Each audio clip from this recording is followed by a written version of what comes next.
Welcome back. It's 3 days to the rescheduled House of Assembly elections in Yakor local government area of Cross River State. The Cross River State Resident Electoral Commissioner Jasila Khan is calling on all participating political parties to ensure that they caution their wards against violence and play according to the rules. The INEC boss was speaking in the local government when she led a delegation of some INEC staff to different wards in the council where elections are expected to hold.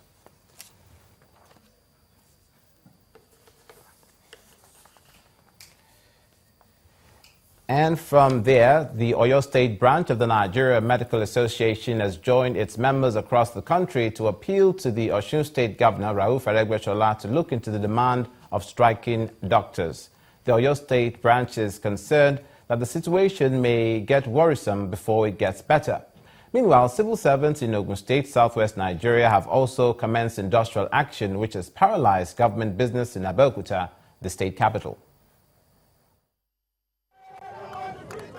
The Oyo State branch of the Nigerian Medical Association has joined other members of the association in parts of the country to appeal to the Osun State Governor Rauf Aregbesola to address the ongoing impasse between the government and the striking doctors. Osun State government, which refused to... Chairman of the NMA in Oyo State, Dr. Babatunde Latunji, stressed the need for urgent resolution of the crisis before it degenerates to a national problem. He urged Governor Aregbesola to reconsider his stance so as to avoid more loss of lives and the generation of public medical facilities.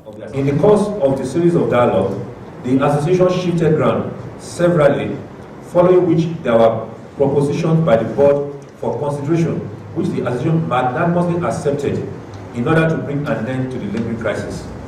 In furtherance, Osun State government advertised for new doctors in a bid to replace the striking doctors with the aim of paying them a negotiated NSA government agreed salary package. The hospitals around the state have been non-functional, with patients resorting to private hospitals. The resulting effect of this include an increase in quackery across the state, increased maternal mortality and other forms of mortalities as a result of intentional neglect of the state secondary and tertiary institution by the government of Rauf Aregbesola. Meanwhile, civil servants in Ogun State, southwest Nigeria, have also commenced an industrial action.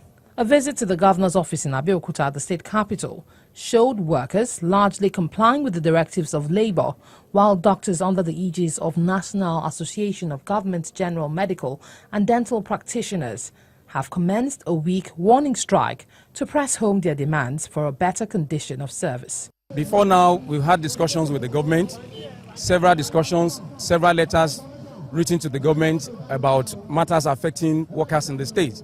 We talk about over 4 years of unremitted contributory pension deductions made from worker salary. We talk about 7 months of global deductions made from worker salaries.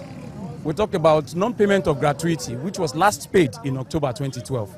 These are our demands, and governments must oblige us before we call out our workers again back to work. We are not saying they do not deserve their full salary low. We are not saying that we will not pay them low. We are saying that the times are such that all of us should rise to the reality on ground that things are bad. If we get about 1 billion from FAD as against NABE commitments, their nature will be a pressure. And we want all of us, and we appeal to our labor leaders to please join us. Let us work together to resolve the crisis. We want the very few that have been away from work to please come back. We all need ourselves to move and stay forward. Strike is not the answer to this. The workers are adamant that they've been patient enough and wants the government to also show understanding that the situation is taking its toll on their families. Finally, on today's program, we stay in the southwest. Residents of Magboro, Ibafo, Arikpo, and Mowe, which make up Obafemi Owode local government area, say it's been 10 years since they've had no electricity supply and their losses have been numerous. Consequently, they are asking concerned government agencies and the contractor to restore them to the national grid. Representatives of Owode local government area, they have taken to a major road. This is Lagos-Ibadan Expressway. They say they are here to tell the government and everybody concerned that they've been in the community for years without a supply of electricity. They say their struggle started about 15 years ago when most of them moved into the community. The effects of living without electricity, they say, is numerous, from economical.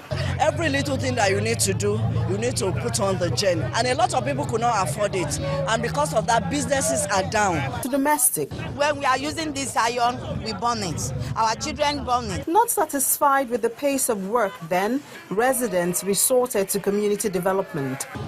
We must have spent over 400 million naira to put in the network that we currently have along this axis. We completed the 32 kV that brought the attention into the community. We did all our distribution lines. After making what they deem their contribution, the community say they started meetings with government representatives as well as contractors, which led to the Okearo substation project. It's a substation that they want to give us 33 kV that will be stepped down at a redeem. From there they will give us. And we have about, according to them, we have about 6 legs. 5 of them are working, it's only our own. So the contractor is the problem. The job was given to me last year by NIPP to bring a line from Cairo. In fact, we are 2 contractors. My own starts from Gaon, the other man starts from Cairo, okay, to get to the substation at Mowe, where light will be distributed to the environs, and which we did. We finished it. But during commissioning, we found out that we have so many crossings along 132 lines, and there will be inductions. So we found out that there are so much inductions that trips the network. By the time you put it on, because of the induction, the line will trip off. So we now got together again with the engineers from NIPP and even Power and Steel. We now start again and think of what next to do so that we will reduce the induction to at least the minimal level so it will not trip the network again. The contractor says the final phase of work is projected to be concluded by this weekend and testing done the next week, after which hopefully the years of darkness would be ended in Obafemi Owode local government area. Ini Thompson reporting for Channels Television News. That's today's program on News Across Nigeria. Thanks for watching. I'm Olumide McCoy.